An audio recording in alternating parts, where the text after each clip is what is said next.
Peggy 16. Hi,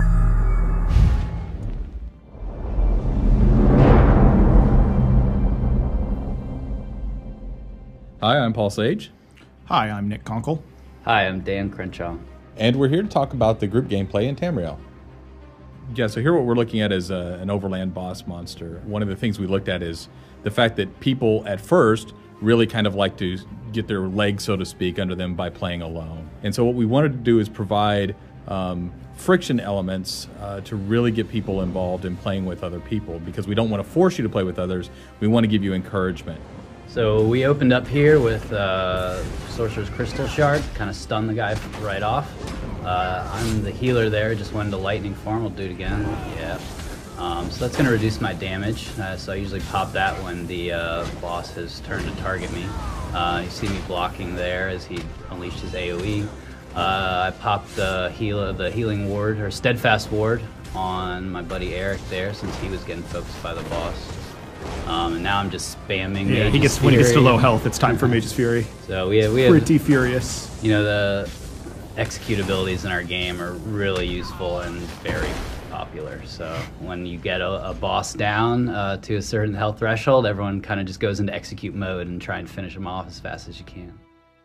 This is trying to find a group member, and the fact that, you know, we don't want you to, we want to make sure that the world is big, and therefore we put lots of exploration points, but we don't want to artificially keep you from people by making it to where, you know, it takes an hour to get to somebody. So we have fast travel mechanisms where you can use either these way shrines, which is what you're seeing here, or you know, if you're actually in the group, you can teleport to that nearest group member, which may put you at a way shrine just because we have to put a safe place. But the idea is to get you with your group members as fast as possible. Yeah, and being able to just pop open your map, click on that way shrine, and instantly teleport there anywhere that you've already discovered. It's really nice. And this is a Dark Anchor encounter. Yeah, anytime you see something like this out in the world and you know, hey, there's 6 guys there and they're performing some sort of super ritual and I'm pretty sure something terrible is going to happen after that, you want to be able to quickly get a friend to come with you, because you're not going to be able to take that out by yourself probably. That guy's going to be fine. Trust me, guys. I don't think he's going to be fine at all. It's going to be great. he's floating in midair. Yeah, so he got sacrificed, and in his place, bad things. I think one of the funniest things about Dark Anchor, he's going to be fine too. Oh, he's not going to be fine at all. No, that feels good. Yeah, poor guy floating up into the sky. Countdown to 1 shot. 3, 2, 1. 1 shot. There's nothing wrong with sneaking up with a bow. P.S. That guy was dead. 1 shot. Give him the AoEs. The idea is that Molag Bal, who's this, you know, a Daedric prince, is trying to pull the world, which is called Nirn, into his realm of Cold Harbor, and basically make it a bad time for everybody. So this is one of those anchor points, and that's why you see all of his minions spawning in. These Daedra are trying to prepare the way for him to bring Nirn into Cold Harbor.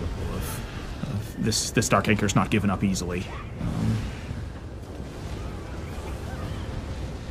You know, I think we're pretty well positioned here to make sure that we can, you know, but we can see monsters. Every person's engaged in an individual little fight, and Dan sort of in the back healing, but also dealing with guys that are rushing at him. So there's just enough action that if you aren't coordinated and working together like this, then, you know, everyone will just scatter and die on their own. So, you know, Dark Anchor's really started to take off when we introduced the mechanics of you know, the switches there, or the pinions that you have to release, and you have to decide, okay, which one of us is going to go stop fighting the monsters to go run over and hit the pinions. It just added, you know, a few more interesting decision points in the gameplay there. Yeah, I really like the feel of it versus how, like, it used to feel more like an arena, you know, a game style, and this is more like Bal's trying to defend himself, throwing everything he's got at you, and you sort of have to just deal with all the problems, and they're just coming constantly. Probably want to protect the healer there. Yeah, there you go. Oh, is that the Crystal Mortar there? I love that one. Yeah, I really like just how it's just a continuous wave of all kinds of terrible things from all kinds of terrible Daedric enemies, right? And, you know, and because of that unpredictability, you want to make sure you bring a you know, really flexible party and build to the situation.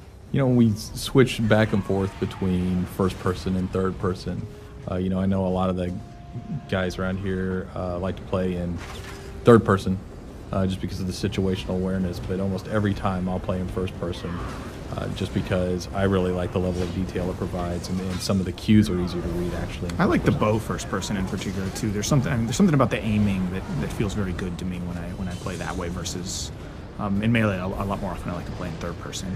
I think something worth pointing out too about what you're seeing on screen right here is it's the Dragon Knight Firestaff build, but he's wearing heavy armor.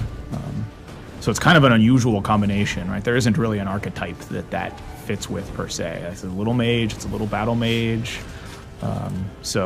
And it's just something that people found on their own. It wasn't necessarily something we built the game around. It was a build that emerged naturally when people sort of found the synergy between the Firestaff and some of the Dragon Knight abilities. So it's pretty popular, and it's also quite survivable. You can see him both tanking and dishing out some pretty solid AoE damage. So I really think my Clanfear is beating us all. The Clanfear, that thing's doing work. Get it done, Clanfear. Yeah. He's taking on that Storm Nock. Oh, that was the Templar Spear. Yeah, spearing him for days there. Ability. You know, I think if you're playing the Bow Templar, certainly that spear ability that knocks him down. Yeah, it's pretty cornerstone. Yeah, is very helpful. And then if you take the bow ability, which is Scatter Shot, you've got another knockdown, so you can take on 3 opponents pretty easily. Yeah, so I chose the Sorcerer Healer because I love the heal staff abilities first off, and the Sorcerer gets a ton of mana regen. Dark Exchange.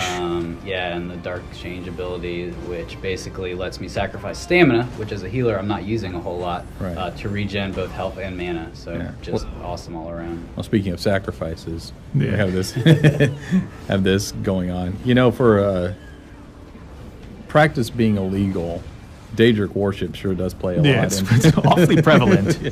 This is a Harvester. You can see that there's a little orb on the side of your screen there that just got exploded that will gradually restore health if you don't stop it from getting to the Harvester. That's sort of how you take her down. And there's 4 of them that spawn, and you have to take them out before they get to her. Ooh, nice dodge. Yeah, that was a pretty sweet dodge roll. I think a Harvester is actually one of our unique Daedra for Elder Scrolls Online, correct? Yeah, I think so. Yeah.